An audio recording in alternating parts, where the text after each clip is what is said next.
অনেকদিন আগে এক ছোট গ্রামে থাকত রাহাত আর তামিম।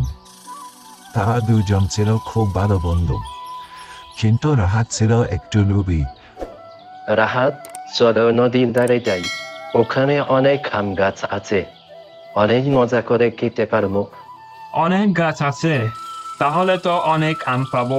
সব আম আমি নিয়ে আসবো। না ভাই, ভাগ করে খাবো। লোভ করলে ভালো কিছু হয় না।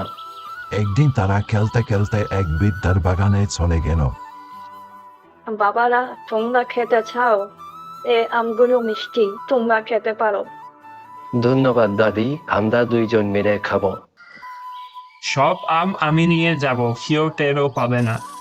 বৃদ্ধা যখন ঘরে গেলেন, রাহাত গাছ থেকে সব আম ছিঁড়ে নিল এবং ব্যাগে ভরে নিল। রাহাত, তুমি এভাবে করলে কেন? দাদি তা আমাদেরকে খেতে বলেছেন।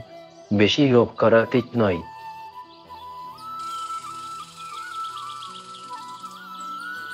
রাহাত বাড়িতে চলে যাওয়ার সময় রাস্তায় রাহাতের ব্যাগ ছিঁড়ে গেল এবং সব আম নিচে পড়ে নষ্ট হয়ে গেল। আহ, এই আমি কি করলাম? আমার সব আম নষ্ট হয়ে গেল।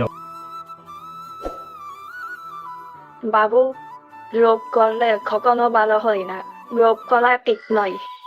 দেখেছ, আমি বলেছিলাম না লোভ করা ঠিক নয়। লোভ করলে কষ্ট পেতে হয়। লোভ এমন এক আগুন যা কখনো নিবে না। যত বেশি পাওয়া যায় তত বেশি পাওয়ার তৃষ্ণা বাড়তে থাকে। শেষ পর্যন্ত লোভ মানুষকে অশান্তি, দুঃখ আর ধ্বংসের পথে ঠেলে দেয়।